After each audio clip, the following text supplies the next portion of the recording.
Hello my dear students, welcome to PW Kannada. ನನ್ನ ಹೆಸರು Ashok S K, ನಾನು ನಿಮ್ಮ ಫಿಸಿಕ್ಸ್ ಟೀಚರ್. ನಮ್ಮ ಕ್ಲಾಸ್ 10 ಸ್ಟೂಡೆಂಟ್ಸ್ ಇವಾಗ ಕ್ಲಾಸ್ 11 ಬಂದಿದ್ದಾರೆ. ರಿಸಲ್ಟ್ ನ ಸೆಲೆಬ್ರೇಷನ್ ಮಾಡಾಯ್ತು, ಇನ್ನೇನು ಕ್ಲಾಸ್ 11 ಕ್ಲಾಸ್ ಸ್ಟಾರ್ಟ್ ಆಗ್ತಿದೆ. ಅಂಡ್ ಈ ಕ್ಲಾಸ್ 11 ಸ್ಟೂಡೆಂಟ್ಸ್ ಯಾವ ಮಿಸ್ಟೇಕ್ಸ್ ನ ಮಾಡಬಾರ್ದು ಇನ್ನ ಕ್ಲಾಸ್ 11 ಅನ್ನೋದು ಇನ್ ಡೀಟೇಲ್ ಆಗಿ ನೋಡೋಣ. And most importantly class 12 students class 11 ಯಾಕೆ ಡಿಫಿಕಲ್ಟ್ ಅಂತ ಫೀಲ್ ಆಗ್ತಾರೆ ಅನ್ನೋದು ಈ ಪರ್ಟಿಕ್ಯುಲರ್ ಸೆಷನ್ ಅಲ್ಲಿ ನಾವು ತಿಳ್ಕೊಂಡು ಹೋಗೋಣ. ಓಕೆನಾ? So without wasting time, let's get into the topic. So that is avoid these mistakes before starting class 11. That is specially KCT class 11th inda. Okay, so KCT 11th andre it is the KCT related to class 11th inda. Okay, so without miss ee video na ನೀವು ನೋಡ್ಲೇಬೇಕು. ಯಾಕೆ, what is the reasons ಅಂತ ನೋಡ್ತಾ ಹೋಗೋಣ. Fine, yes sir. The very first thing ಇಲ್ಲಿ most importantly that is the big three pillars of a class 11. ಯಾವ pillars, ನಮಗೆ big 3 pillars ಅಂದ್ರೆ ಯಾವ್ದು ಮತ್ತೆ ಯಾಕೆ ಅನ್ನೋದು ನೋಡೋಣ. ಸೊ ನಾವು ಫಿಸಿಕ್ಸ್ ಅಂತ ಸಬ್ಜೆಕ್ಟ್ ನೋಡ್ಕೊಂಡ್ರೆ, ಓಕೆ, ಸೊ ಫಿಸಿಕ್ಸ್ ಅಂತ ನೋಡ್ಕೊಂಡ್ರೆ most of the students feel very difficult compare to all other subjects. ಯಾಕೆ? Because physics is not a collection of a chapter, it's a building. If the ground floor is shaky then all thing topples. ಅಂದ್ರೆ ನಮ್ಮ physics ಅನ್ನೋದು ನಮ್ಮ KCT ranking ಆಗಿರ್ಬೋದು, ಮತ್ತೆ board exam ಅಥವಾ annual exam percentage ಅಲ್ಲ ಆಗಿರ್ಬೋದು, ನಮ್ಮ ಫಿಸಿಕ್ಸ್ ಎಲ್ಲ ನೋಡ್ಕೊಂಡ್ರೆ it is very very important ಆಗಿರುತ್ತೆ. ಎಲ್ಲರೂ ಏನ್ ಮಾಡ್ತಾರೆ, ಸರ್ ಫಿಸಿಕ್ಸ್ ಅಲ್ಲಿ ತುಂಬಾ ಚಾಪ್ಟರ್ಸ್ ಇದೆ, ಸೊ ಕ್ಲಾಸ್ 11 ಅಲ್ಲಿ 14 ಚಾಪ್ಟರ್ಸ್ ಇದೆ, ಈ 14 ಚಾಪ್ಟರ್ಸ್ ನ ಹೇಗೆ ನಾವು ಓದ್ಕೊಳ್ಳೋದು, ನಮಗೆ ಕಷ್ಟ ಆಗುತ್ತೆ ಅಂತ ನೋಡ್ತಾರೆ. ನಿಮಗೆ ಫಿಸಿಕ್ಸ್ ಕಷ್ಟ ಆಗಬಾರ್ದು ಅಂತಂದ್ರೆ ನೀವೇನ್ ಮಾಡ್ಬೇಕು ಅನ್ನೋದು ನಾನು ತಿಳಿಸ್ಕೊಡ್ತೀನಿ, ಫಸ್ಟ್ ಕೇಳಿಸ್ಕೊಳ್ಳಿ. ಓಕೆನಾ? The very first thing that is a mathematical tools. ನೀವ್ ಏನ್ ಮರಿಬಾರ್ದು ಅನ್ನೋದು, ಓಕೆ, ಸೊ ನೀವೇನ್ ಮರಿಬಾರ್ದು ಕ್ಲಾಸ್ 11 ಅಲ್ಲಿ ಅನ್ನೋದು, so that is the mathematical tools ಮತ್ತೆ vectors. This is the language of a physics. If you don't master integration ಆಗಿರ್ಬೋದು, differentiation ಆಗಿರ್ಬೋದು, vector addition ಮೊದಲೇ ನೀವು ಕಲೀಲಿಲ್ಲ ಅಂತಂದ್ರೆ ಈ ಚಾಪ್ಟರ್ ಗಳಾದ್ಮೇಲೆ ನಿಮಗೆ first chapter units and measurement, second chapter motion in straight line and third chapter motion in plane ಆಗಿದೆ. ಈ ಮೋಷನ್ ಇನ್ ಪ್ಲೇನ್ ಗಿಂತ ಮೊದಲೇ ಸ್ಟಾರ್ಟ್ ಆಗುತ್ತೆ, that is the scalars and vectors ಅಂತ ಸ್ಟಾರ್ಟ್ ಆಗುತ್ತೆ. ಸೊ ಇಲ್ಲಿ ಮ್ಯಾಥಮೆಟಿಕ್ಸ್ ಬೇಸಿಕ್ ನ ನೀವು ಕ್ಲಿಯರ್ ಮಾಡ್ಕೊಳ್ಬೇಕು. ಸೊ ಇದೆಲ್ಲ ನೀವು ಇಂಟಿಗ್ರೇಷನ್ ಆಗಿರ್ಬೋದು, ಡಿಫರೆನ್ಸಿಯೇಷನ್ ಆಗಿರ್ಬೋದು, ವೆಕ್ಟರ್ ಎಡಿಷನ್ ಆಗಿರ್ಬೋದು, ಇವೆಲ್ಲ ನೀವು ಮ್ಯಾಥಮೆಟಿಕ್ಸ್ ಅಲ್ಲಿ ಕಲ್ತಿರ್ತೀರಾ. ಬಟ್ ಫಿಸಿಕ್ಸ್ ಅಲ್ಲಿ ಸ್ಪೆಷಲ್ ಆಗಿ ಏನ್ ಕಲ್ತಿರ್ತಾರ ಅಂತಂದ್ರೆ ಬೇಸಿಕ್ ಮ್ಯಾಥಮೆಟಿಕ್ಸ್, ಕಂಪ್ಲೀಟ್ ಮ್ಯಾಥಮೆಟಿಕ್ಸ್ ಅಲ್ಲ, ಬೇಸಿಕ್ ಮ್ಯಾಥಮೆಟಿಕ್ಸ್ ಅನ್ನ ನೀವು ಕಲಿಬೇಕು. ಅದು ಯಾವ್ದಾವ್ದು ಅಂದ್ರೆ specially the basics of integration, nothing but ಆ ಬೇಸಿಕ್ಸ್ ಆಫ್ ಕ್ಯಾಲ್ಕುಲಸ್ ಅಂತ ಕರಿತೀವಿ. ಆದ್ರೆ ಕ್ಯಾಲ್ಕುಲಸ್ ಅಲ್ಲಿ ನಿಮಗೆ ಇಂಟಿಗ್ರೇಷನ್ ಮತ್ತೆ ಡಿಫರೆನ್ಸಿಯೇಷನ್ ಅಂತ ಬರುತ್ತೆ. ಅದರ ಜೊತೆ ವೆಕ್ಟರ್ ಎಡಿಷನ್ ನೀವು ಓದ್ಲೇಬೇಕಾಗತ್ತೆ, ಅರ್ಥ ಮಾಡ್ಕೊಳ್ಬೇಕು, ಬೈ ಹಾರ್ಟ್ ಅಲ್ಲ, ಅರ್ಥ ಮಾಡ್ಕೊಳ್ಬೇಕು. That is you will struggle with every chapter that follows. ನೀವೇನಾದ್ರೂ ಈ ಮ್ಯಾಥಮೆಟಿಕಲ್ ಟೂಲ್ಸ್ ಮತ್ತೆ ವೆಕ್ಟರ್ಸ್ ಕಲಿಲ್ಲ ಅಂದ್ರೆ, ಇಂಟಿಗ್ರೇಷನ್, ಡಿಫರೆನ್ಸಿಯೇಷನ್, ವೆಕ್ಟರ್ಸ್ ನೀವೇನಾದ್ರೂ ಕಲಿಲ್ಲ ಅಂದ್ರೆ, ಇದಾದ್ಮೇಲೆ ಯಾವ್ಯಾವ ಚಾಪ್ಟರ್ಸ್ ಬರುತ್ತೆ ನಿಮಗೆ, ಮೋಷನ್ ಇನ್ ಪ್ಲೇನ್ ಆಗಿರ್ಬೋದು, that is a projectile motion ಆಗಿರ್ಬೋದು, ಆಮೇಲೆ ಲಾಸ್ ಆಫ್ ಮೋಷನ್ ಆಗಿರ್ಬೋದು, ಆಮೇಲೆ ವರ್ಕ್, ಎನರ್ಜಿ ಅಂಡ್ ಪವರ್ ಆಗಿರ್ಬೋದು, system of particles, rotational motion ಆಗಿರ್ಬೋದು, ಗ್ರಾವಿಟೇಷನ್ ಆಗಿರ್ಬೋದು, ಈ ಎಲ್ಲ ಇದಾದ್ಮೇಲೆ ಬರುತ್ತಲ್ಲ. ಸೊ ಯಾವ್ದಾದ್ಮೇಲೆ ಯಾವುದು ಈ ಸ್ಕೇಲಾರ್ಸ್ ಅಂಡ್ ವೆಕ್ಟರ್ಸ್ ಚಾಪ್ಟರ್ ಆದ್ಮೇಲೆ ನೆಕ್ಸ್ಟ್ ಎಲ್ಲ ಬರುತ್ತಲ್ಲ, ಅದೆಲ್ಲ ಡಿಫಿಕಲ್ಟ್ ಅಂತ ಫೀಲ್ ಆಗುತ್ತೆ if you do not master these mathematical tools and vectors. And next ನೋಡೋದಾದ್ರೆ mechanics. Okay, so mechanics that is the laws of motion to the gravitation. Laws of motion ಇಂದ gravitation chapter ವರೆಗೆ ನಾವೇಂತ ಕರಿತೀವಿ, mechanics ಅಂತ ಕರಿತೀವಿ. So this is the heart of class 11. Focus on free body diagram. ನಿಮಗೆ FBD ಅಂತ ಬರುತ್ತೆ, free body diagram, ಅದನ್ನು ನೀವು ಕಲಿಯಲೇಬೇಕು. ಏನ್ ತೋರಿಸುತ್ತೆ, ಒಂದು ಪಾರ್ಟಿಕಲ್ ಮೇಲೆ ಯಾವ್ಯಾವ ತರ ಫೋರ್ಸ್ ಆಕ್ಟ್ ಆಗುತ್ತೆ, ಯಾವ್ಯಾವ ಡೈರೆಕ್ಷನ್ ಅಲ್ಲಿ ಫೋರ್ಸ್ ಆಕ್ಟ್ ಆಗುತ್ತೆ ಅನ್ನೋದು ನೀಟಾಗಿ ತಿಳಿಸ್ಕೊಡೋದೆ ಫ್ರೀ ಬಾಡಿ ಡಯಾಗ್ರಾಮ್. ಓಕೆನಾ? So if you can visualize the forces acting in a body, you can solve any problems. ನೀವು ಇದನ್ನ ಸಾಲ್ವ್ ಮಾಡಿದ್ರೆ it will helpful in a class 12th also. Okay, and the next one ನೋಡಿದ್ರೆ thermodynamics. Okay, so thermodynamics ನೋಡಿದ್ರೆ, okay, so thermodynamics and SHM, that is simple harmonic motion. These are high yield topics for KCT. They require shift from visual mechanics to abstract energy concept. Okay, so ಇಲ್ಲಿ ನಿಮಗೆ normal ಆಗಿ thermodynamics and simple harmonic motion ಅನ್ನೋದು normal ಆಗಿ ಏನಾಗುತ್ತೆ, complete shift ಆಗುತ್ತೆ. ಇಲ್ಲಿವರೆಗೆ ಎಲ್ಲಿ gravitation ವರೆಗೆ ನೀವು ವಿಜುವಲೈಸ್ ಮಾಡ್ಕೊಂತಿರ್ತೀರಾ. ಇಲ್ಲಿ ಥರ್ಮೋಡೈನಮಿಕ್ಸ್ ಮತ್ತೆ ಸಿಂಪಲ್ ಹಾರ್ಮೋನಿಕ್ ಮೋಷನ್ ಬಂದ್ರೆ ಈ ವಿಜುವಲೈಸೇಷನ್ ಮಾಡೋದ್ರ ಜೊತೆ ಮೆಕ್ಯಾನಿಕ್ಸ್ ಅಲ್ಲಿ ನೀವು ವಿಜುವಲೈಸೇಷನ್ ಯಾವ ತರ ಮಾಡ್ತೀರಾ, ಅದರ ಜೊತೆ ನಿಮಗೆ ಸ್ವಲ್ಪ ಎಕ್ಸ್ಟ್ರಾಕ್ಟ್ ಎನರ್ಜಿ ಕಡೆ ಶಿಫ್ಟ್ ಆಗ್ತಾ ಹೋಗುತ್ತೆ. ಓಕೆನಾ? So this is the big 3 pillars of class 11 ಆಯ್ತು. ಅಂಡ್ ನೆಕ್ಸ್ಟ್ ನೋಡ್ತಾ ಹೋದ್ರೆ, so that is KCT specific strategy, speed versus accuracy. So speed ಮತ್ತೆ ಅಕ್ಯುರೇಸಿ ಸ್ಪೆಷಲಿ KCT ರಿಲೇಟೆಡ್ ನೋಡಿದ್ರೆ, the KCT is the race against time. That is the 60 question 60 minutes ಇರುತ್ತೆ. Okay, 60 question 60 minutes ಇರುತ್ತೆ. That means the time plays very important roll.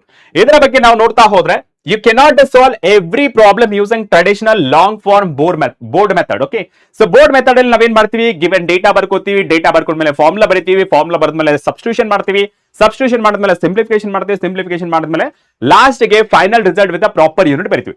ಇದೆಲ್ಲ procedure ನಾವು ನಮಗೆ KSET competitive exam ಅಲ್ಲಿ ನಾವು ಮಾಡಕ್ಕಾಗಲ್ಲ. ಅದಕ್ಕೆ ನೀವೇನ್ ಮಾಡ್ಬೇಕು, ಕಾನ್ಸೆಪ್ಟ್ ಡೆಪ್ತ್ ನ ಅರ್ಥ ಮಾಡ್ಕೊಳ್ಬೇಕು. Okay, so concept depth first. Okay, so ಯಾಕೆ ಕಾನ್ಸೆಪ್ಚುಯಲ್ ಡೆಪ್ತ್ ಫಸ್ಟ್ ಅಂತ ಏನಕ್ಕೆ ಹೇಳ್ತು ಅಂದ್ರೆ, don't hunt for the short cut on day one. Lot of the students ಏನ್ ಮಾಡ್ತಾರೆ, ಸರ್ ನಮಗೆ ಶಾರ್ಟ್ ಕಟ್ ಹೇಳ್ಕೊಡಿ, ನಮಗೆ ಟ್ರಿಕ್ಸ್ ಹೇಳ್ಕೊಡಿ ಅಂತ ಹೇಳ್ತಾರೆ. ಅದನ್ನ ನೀವು ಮಾಡಬೇಡಿ. ಯಾಕೆ ಅಂತ ಹೇಳ್ತಾರೆ, don't hunt for a short cut on a day one. ಯಾಕೆ ಅಂತಂದ್ರೆ, understand the derivation. Short cuts ಅಥವಾ ಟ್ರಿಕ್ಸ್ ಏನಿದೆಯಲ್ಲ are only useful if you know when they fail. ಗಿಡೇ ಪಾಯಿಂಟ್, ಈ ಪಾಯಿಂಟ್ ಇಂಪಾರ್ಟೆಂಟ್ ಆಗಿರುತ್ತೆ. ಶಾರ್ಟ್ ಕಟ್ಸ್ ಆಗಿರಲಿ ಅಥವಾ ಟ್ರಿಕ್ಸ್ ಆಗಿರಲಿ ಫಸ್ಟ್ ಡೇ ನ ನೋಡಕ್ ಹೋಗ್ಬೇಡಿ. When you understand the concept, ಅವಾಗ ನಿಮಗೆ ಯಾವ ಸ್ಟೆಪ್ಸ್ ನ ಸ್ಕಿಪ್ ಮಾಡ್ಬೇಕು ಅನ್ನೋದು ಗೊತ್ತಾದ್ರೆ that will be the short cut ಅಥವಾ ಟ್ರಿಕ್ಸ್ ಅಂತ ಹೇಳ್ಬೋದು. ಈ ಶಾರ್ಟ್ ಕಟ್ ಡೈರೆಕ್ಟ್ ಆಗಿ ಬಂದಿರೋದಲ್ಲ, ಈ ಪ್ರಾಬ್ಲಮ್ಸ್ ನ ಅಂಡರ್ಸ್ಟ್ಯಾಂಡಿಂಗ್ ಮಾಡ್ಕೊಂಡು ಯಾವ ಸ್ಟೆಪ್ಸ್ ನ ಸ್ಕಿಪ್ ಮಾಡಿದ್ರೆ ಫೈನಲ್ ಆನ್ಸರ್ ಬರುತ್ತೆ ಅನ್ನೋದ್ರ ಮೇಲೆ ವರ್ಕ್ ಆಗುತ್ತೆ. ಇನ್ ದ ಸೇಮ್ ವೇ, ನೀವು ವೆನ್ ಯು ಅಂಡರ್ಸ್ಟ್ಯಾಂಡ್ ಡೆರಿವೇಶನ್ಸ್ ಅಥವಾ ಕಾನ್ಸೆಪ್ಟ್ ಅರ್ಥ ಮಾಡ್ಕೊಂಡ್ರೆ ನೀವು ಯಾವ ಸ್ಟೆಪ್ ನ ಸ್ಕಿಪ್ ಮಾಡಿದ್ರೆ ನಿಮಗೆ ಫೈನಲ್ ಆನ್ಸರ್ ಬರುತ್ತೆ ಅನ್ನೋದೇ that is short cut. So ನಾನು ಇಲ್ಲಿ ಶಾರ್ಟ್ ಕಟ್ ಗೆ ಆಸ್ವಾದ ಕೊಡಲ್ಲ. ಸೊ ಇದು ಕಂಪ್ಲೀಟ್ ಸಿಲೆಬಸ್ ಆದ್ಮೇಲೆ ವಿ ಕ್ಯಾನ್ ಲರ್ನ್ ಇಟ್. ಓಕೆನಾ?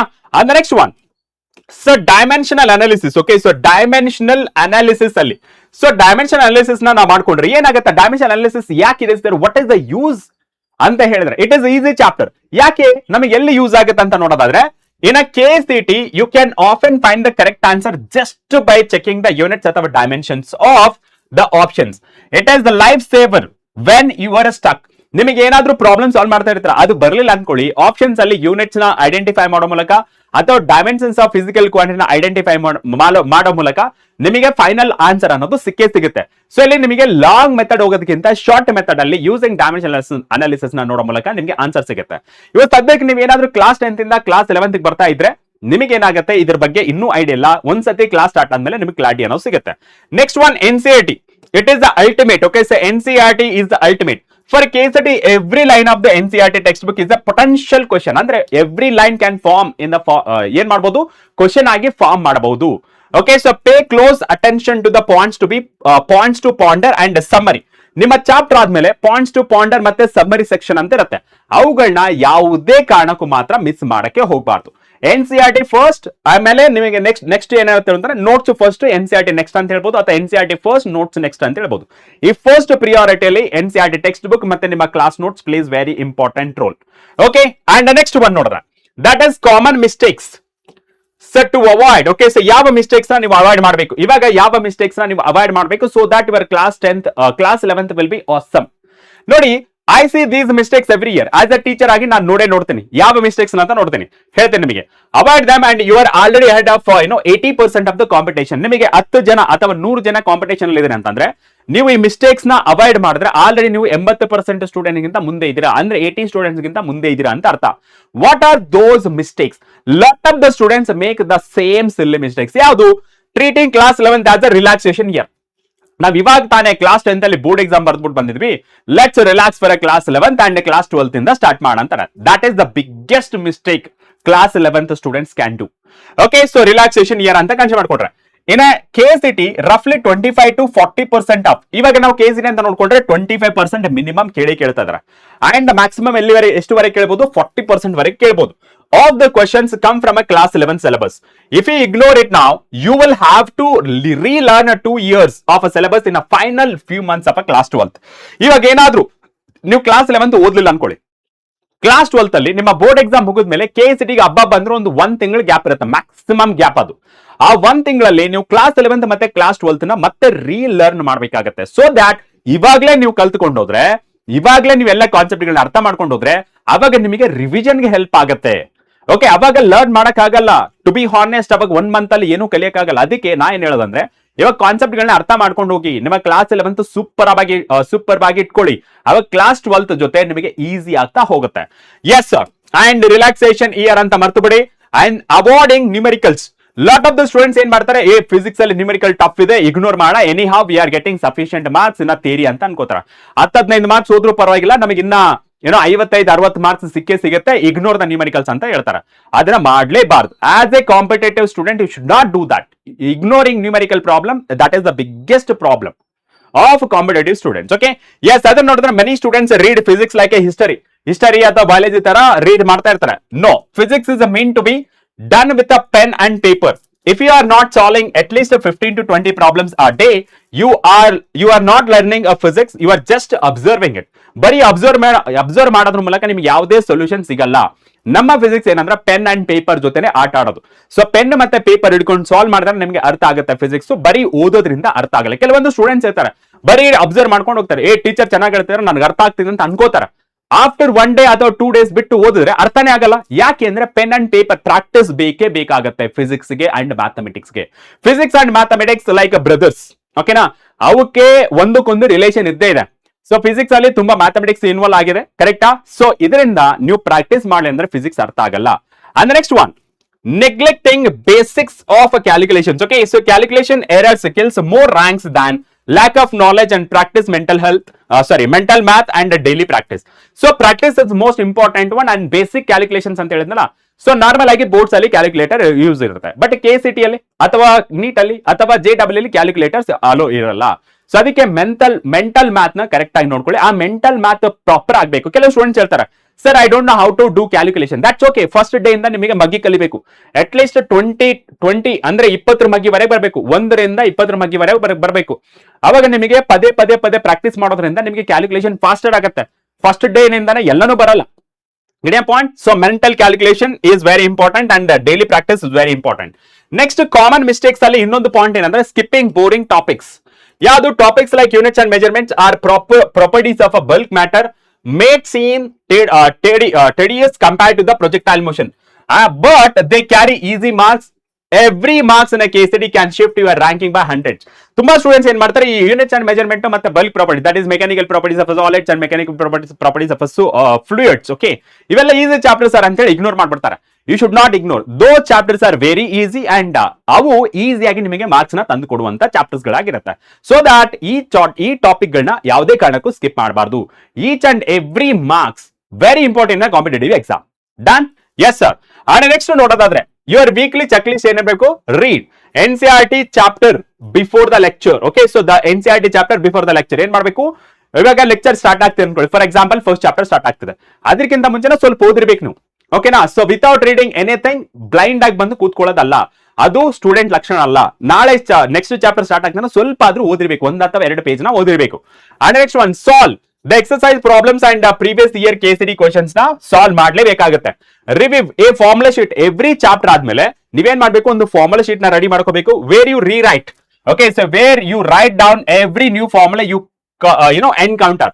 ಫಾರ್ ಎಕ್ಸಾಂಪಲ್ ಒಂದು ಚಾಪ್ಟರ್ ಓದ್ತಾ ಇರ್ತೀರಾ, ಆ ಚಾಪ್ಟರ್ ನಲ್ಲಿ ಪದೇ ಕ್ವಶನ್ಸ್ ಗಳು ರಿಪೀಟ್ ಆಗ್ತಾ ಹೋಗುತ್ತೆ ಅಥವಾ ಫಾರ್ಮುಲಾಸ್ ಗಳು ರಿಪೀಟ್ ಆಗ್ತಾ ಹೋಗುತ್ತೆ. ಅವುಗಳನ್ನ ನೀವು ಯಾವುದೇ ಕಾರಣಕ್ಕೂ ಮಿಸ್ ಮಾಡಬಾರ್ದು, ನೋಟ್ ಡೌನ್ ಮಾಡ್ಕೋಬೇಕು. And visualisation, use 3D simulations or a diagram to understand concepts like ray optics or wave motion.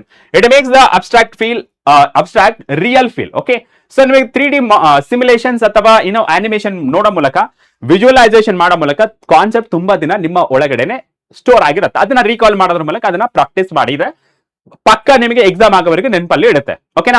And final piece of advice ಏನಂದ್ರೆ, don't get discouraged if concept doesn't click immediately. So class 10th ಇಂದ class 11th ಗೆ it is the big shift ಅಂತ ಹೇಳ್ಬೋದು. Sudden ಆಗಿ concept ಗಳು ಅರ್ಥ ಆಗಲ್ಲ. ಆ ಟೈಮಲ್ಲಿ ನೀವು ಸ್ವಲ್ಪ ಸಮಾಧಾನವಾಗಿದ್ದು ಪದೇ ರಿಪೀಟೆಡ್ ಆಗಿ ಓದಿ ನೀವು ಅರ್ಥ ಮಾಡ್ಕೊಳ್ಳಕ್ಕೆ ಟ್ರೈ ಮಾಡಿ. If you do not get it, ask your teachers, ask your friends. ಓಕೆನಾ? Yes sir. And keep refining your mental models and the pattern will eventually emerge. Okay na? So this is about a final piece of advice from my end. Okay, ಇವು weekly check list ಅಲ್ಲಿ ಬರುತ್ತೆ. And the next one, ಈ ಎಲ್ಲಾ ಒಂದೇ place ಅಲ್ಲಿ. Sir ಇವೆಲ್ಲ ನಮ್ಗೆ ಎಲ್ಲಿ ಸಿಗುತ್ತೆ ಸರ್ ಅಂತಂದ್ರೆ, ದ ಬೆಸ್ಟ್ ಥಿಂಗ್ ಏನಪ್ಪಾ ಅಂದ್ರೆ ನಮ್ಮ ಅರ್ಜುನ KCT 2027 ಬ್ಯಾಚ್. ಈ Arjuna KCT 2027 batch, okay, so Arjuna KCT 2027 batch ಅಲ್ಲಿ ಏನೇನಿರುತ್ತೆ, ಸೊ ನಾವು ಲೈವ್ ಆಗಿ ನಿಮ್ ಜೊತೆ ಇಂಟ್ರಾಕ್ಷನ್ ಮಾಡ್ತೀವಿ. ಅಂದ್ರೆ ಲೈವ್ ಲೆಕ್ಚರ್ಸ್ ಇರುತ್ತೆ, ರೆಕಾರ್ಡೆಡ್ ಅಲ್ಲ, ಲೈವ್ ಲೆಕ್ಚರ್ಸ್ ಇರುತ್ತೆ. ಓಕೆ, ಸೊ ನಾನೇ ಇವಾಗ ಫಿಸಿಕ್ಸ್ ಅಂತ ತಗೊಳ್ಳೋದಾದ್ರೆ, ಓಕೆ, ಸೊ ನಾನೇ ನಿಮ್ ಜೊತೆ ಡೈರೆಕ್ಟ್ ಆಗಿ ಟೀಚ್ ಮಾಡ್ತಾ ಇರ್ತೀನಿ. ನಿಮ್ಮ ಕಮೆಂಟ್ಸ್ ನ ಓದ್ಕೊಂಡು ನಿಮ್ಮ ಡೌಟ್ಸ್ ನ ಕ್ಲಾರಿಫೈ ಮಾಡ್ತಾ ಹೋಗ್ತೀವಿ. ಅಂಡ್ ನೆಕ್ಸ್ಟ್ ಥಿಂಗ್ ಏನಪ್ಪಾ ಅಂದ್ರೆ, ಡೈಲಿ ಹೋಮ್ವರ್ಕ್ ಕ್ವಶನ್ಸ್ ನ ಕೊಡ್ತೀವಿ. ಒಂದು ಟಾಪಿಕ್ ಮಾಡ್ತೀವಿ, ಆ ಟಾಪಿಕ್ ಮೇಲೆ ನಿಮಗೆ ಕ್ವಶನ್ಸ್ ನ ಕೊಡ್ತಾ ಹೋಗ್ತೀವಿ. ಅಂಡ್ ನಿಮ್ಗೆ ಏನಾದ್ರೂ ಡೌಟ್ ಬಂತಪ್ಪ, ಈ ಲೆಕ್ಚರ್ ನೋಡಿದ್ಮೇಲೆ ನಿಮ್ಗೆ ಏನಾದ್ರೂ ಡೌಟ್ ಬಂತಂದ್ರೆ 24/7 ಡೌಟ್ ಸಪೋರ್ಟ್ ಅಂತ ಇದ್ದೇ ಇರುತ್ತೆ. ಓಕೆನಾ? ಅದರ ಜೊತೆ PYQs ವಿತ್ ಸೊಲ್ಯೂಷನ್ಸ್ ನಿಮಗೆ ಸಿಗ್ತಾ ಹೋಗುತ್ತೆ. ಮತ್ತೆ ನಿಮಗೆ ಆಲ್ಟರ್ನೇಟ್ ವೀಕ್ಲಿ ಟೆಸ್ಟ್ ಇರುತ್ತೆ, ಅದು ಬೋರ್ಡ್ ಪ್ಯಾಟರ್ನ್ ಮತ್ತೆ KCT ಪ್ಯಾಟರ್ನ್ ಎರಡೂ ಸಹ ಇರುತ್ತೆ. ಓಕೆ, ಸೊ ಈ ಎಲ್ಲಾ ಇನ್ಕ್ಲೂಡ್ ಆಗಿರೋದ್ರಿಂದ ನಮ್ಮ ಈ ಅರ್ಜುನ KCT 2027 ಬ್ಯಾಚ್ ಇವಾಗ ಸದ್ಯಕ್ಕೆ ಓಕೆ, ಸೊ ಪ್ರೈಸ್ ಎಷ್ಟಿರೋದು ಅಂತ ಹೇಳಿದ್ರೆ ದಟ್ ಇಸ್ 4,999. ಓಕೆ, ಸೊ 4,999 ರೂಪಾಯಿ ನಮ್ಮ ಅರ್ಜುನ KCT 2027 ಬ್ಯಾಚ್ ಇದೆ. ಓಕೆ, ಸೊ ಒಂದ್ಸತಿ ನಮ್ಮ ಬ್ಯಾಚ್ ಅನ್ನು ಎಕ್ಸ್ಪ್ಲೋರ್ ಮಾಡಿ, ಯು ವಿಲ್ ಗೆಟ್ ಇಟ್. ನಿಮಗೆ ಏನಾದ್ರೂ ಗೊತ್ತಿಲ್ಲ ಅಂದ್ರೆ ನಿಮ್ಮ ಸೀನಿಯರ್ಸ್ ಗೆ ಒಂದ್ಸತಿ ಕೇಳಿ, ಅರ್ಜುನ KCT ಬ್ಯಾಚ್ 2027 ಬ್ಯಾಚ್ ಹೇಗಿರುತ್ತೆ ಅನ್ನೋದು ಒಂದ್ಸತಿ ತಿಳ್ಕೊಳ್ಳಿ. ಓಕೆನಾ? Yes, so that's it for today session. ಮತ್ತೆ ನೆಕ್ಸ್ಟ್ ಕ್ಲಾಸ್ ನ ಜೊತೆ ನಿಮ್ ಮುಂದೆ ಬರ್ತೀನಿ. ಟಿಲ್ ದೆನ್ ಟೇಕ್ ಕೇರ್, ಬಾಯ್.